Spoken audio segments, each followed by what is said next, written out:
President profits from SJB row. Govt at work with a July 31st deadline. Another Chaminda Wijasiri, this time from SLPP. Sajith goes against Maithri. SLFP in deep trouble.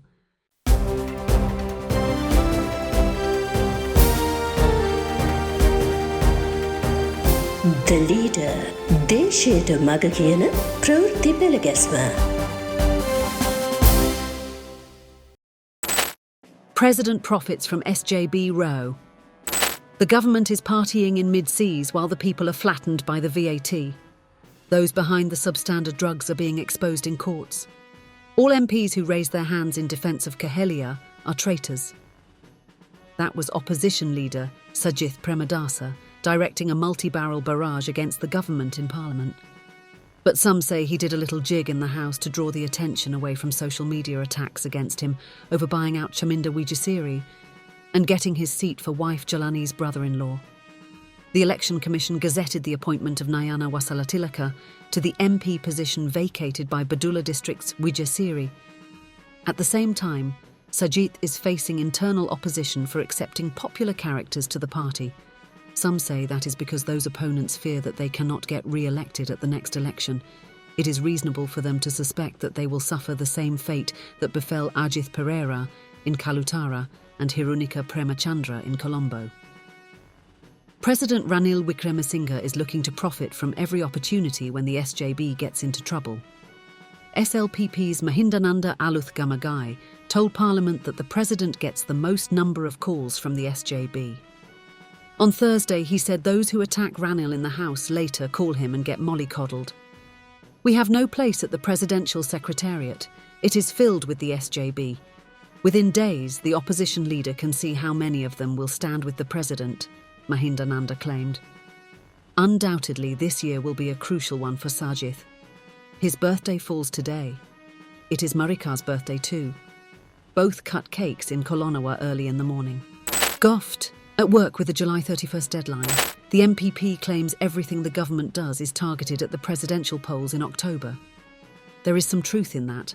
Ranil is yet to say it in public, but the government is already busy with his campaign. Certain websites had headlines with claims of the Prime Minister summoning governors, district secretaries and government MPs to Parliament, with an order going out to finish off decentralised funds by July 31st. PM Dinesh and Chief Government Whip Prasanna chaired a meeting yesterday regarding development work backed by the Decentralised Fund at Parliament's Committee No. 01. Provincial governors and secretaries and district secretaries were also summoned for the talks. Dinesh explained that allotting funds to development committees will ensure equal development. We want to develop infrastructure and public life without disruption. That can be done through this. We hope to complete this by 31st of July, he said. Backbenchers spoke among them that the presidential election must be getting nearer. Minister Prasanna's pilot programme is going ahead well in Gampaha. It is the same in the entire Western Province. Explain it further, the PM told the Chief Government Whip. After Prasanna's explanation, one MP remarked, the opposition is saying that it is not getting any funds when development committees are given the money. Prasanna replied, that is not so. Anyone with proposals to the Development Committee gets funds. The opposition cannot go to the villages, so it is making false allegations. Go to the villages without fear and work. Dinesh advised, yes, go to the villages. Development work cannot be done on your own. Approval is a must from district coordinating committees. MP Samanpriya Herath said, what is being done in the Western Province is very good. Minister Prasanna identifies people's problems and works well. Minister Mahinda Amarawera added, Parliament and provincial councils never worked together before. Jagath Kumara, Sumith Udukumbura, Arundika Fernando too commended it. Sanjeewa Ediriman said some proposals are yet to be implemented. Prasanna's response was that MPs are getting a chance to go to the villages and do something useful for the village and the district. Ediriman went on, Minister, my objective is the same. You arrive from Hatton route. I will arrive from Ratnapura route. All of us have the same destination.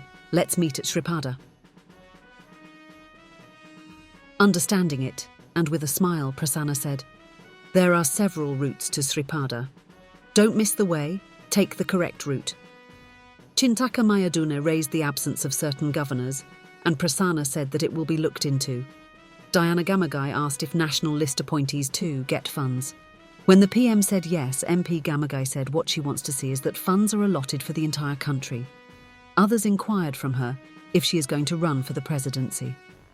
Diana smiled and kept silent. Another Chaminda Wijesiri, this time from SLPP. Basil has now decided to return from the US, where he has been since the SLPP convention on December 15th. Those at the Nelam Mawatha office are hard at work upon hearing the news. He calls the office every day and has meetings via Zoom as well as WhatsApp discussions every other day to get briefed on political developments back home. He will return within days with the intention of introducing a special character to Parliament through the national list. It is going to be yet another Chaminda Wijesiri, who will be giving up his seat but with a huge price tag attached. Sajith goes against Maithri. SLFP in deep trouble. Alliances are mushrooming nowadays with the presidential election in mind. Here, ex-President Maithripala Sirisena looks to be sidelined. During the good governance regime, Sajith was his best ally. He even used Sajith against Ranil. But Sajith is afraid of being seen with him in public today.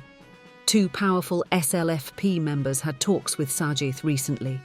He told them that he will not ally with their party as long as Maithripala remains as their leader. He explained that he will risk around 10 million Catholic votes due to the public opinion that Maithripala is responsible for the failure to prevent the Easter Sunday attacks. Shan Wijayalal, one of the 15 who got elected from the SLFP, is now with the SJB. A majority of the others are in the government with or without portfolios. Only Maithripala, Dayasiri and Dushmantha remain in the party. Duminda Disanayake and Angajan Ramanathan are indirectly supporting the government. Serious issues are now cropping up over the SLFP's future direction. The seniors with the government disregard the party stand and support all draft acts being presented by the government.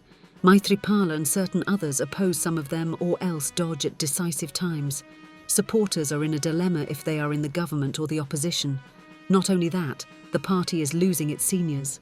A born SLFP, Wijayalal is the first to join the SJB this year. He used to act on behalf of Maithripala whenever he was out of the country. Those close to him say an electoral organiser in Gaul and certain hidden stories are behind his departure from the SLFP. Then its Puttalam district leader Dayasritha joined hands with the SJB. Amid all these troubles, the SLFP held a meeting of its executive and central committees on December 8.